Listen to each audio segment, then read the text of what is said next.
Il était une fois le petit Poucet. Le petit Poucet était le plus jeune garçon d'une famille très pauvre de 7 garçons. Il était aussi le plus courageux et le plus dégourdi. Un soir, alors que tous les enfants étaient couchés, son cœur se serra lorsqu'il entendit ses parents décider de les abandonner dans la forêt.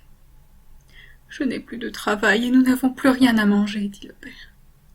Dans la forêt, ils rencontreront sûrement quelqu'un qui aura pitié d'eux et qui les recueillera. » Le lendemain, ils partirent tous dans la forêt. Le petit Poucet avait conservé le quignon de pain du matin et l'émietta discrètement tout au long du trajet. Certain, ainsi, de retrouver le chemin du retour. Mais cela ne servit à rien. Quand leur père disparut, les enfants se retrouvèrent seuls dans la forêt. Et le petit Poucet se rendit alors compte que les oiseaux avaient mangé toutes les miettes et qu'il lui était désormais impossible de retrouver sa maison. Les enfants, terrorisés, marchèrent dans la forêt à la recherche d'un refuge. Et c'est ainsi qu'ils arrivèrent devant une grande maison, au milieu d'une grande clairière. Une femme très aimable leur ouvrit la porte et leur dit « Que faites-vous là ?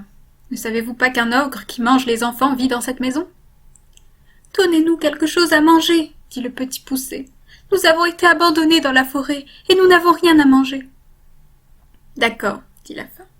Espérons seulement que l'ogre ne rentre pas trop vite. » Ils entrèrent dans la maison et la femme leur offrit un repas de rêve. Jamais les pauvres enfants n'avaient vu autant de nourriture et n'avaient dégusté de plats aussi délicieux. Tout à coup, un énorme bruit de pas résonna dans toute la maison. L'ogre était revenu. « Ça sent les enfants, ça sent la chair fraîche !» cria l'ogre d'une voix terrible. Pendant que la brave femme essayait de détourner l'attention de l'ogre, les enfants sautèrent par la fenêtre et se mirent à courir. Mais l'ogre les aperçut. « Maudit garnement, vous ne m'échapperez pas !» Petit Poucet et ses frères étaient plus vifs et plus rapides que l'ogre, très grands et très lourds. Mais l'ogre possédait un avantage considérable. Il portait des bottes de 7 lieues, des bottes magiques qui lui permettraient de courir très vite et de faire des bonds énormes. Et comme il était persuadé de pouvoir rattraper les enfants, il décida de faire une petite sieste, non loin de là, caché derrière un rocher. Le petit Poucet dit alors à ses frères « Quand il dormira profondément, nous lui prendrons ses bottes. » Au moment opportun, aucun des frères ne voulut quitter sa cachette. Seul le petit Poucet fut assez courageux pour s'y risquer.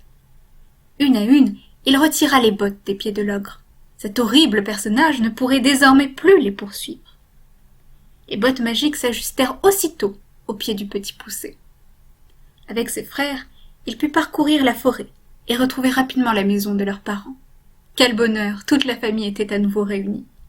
« Ne soyez plus inquiets, nous ne mourrons plus jamais de faim, » dit le petit Poucet. « Ces bottes feront notre fortune. » Et c'était effectivement ce qui se passa.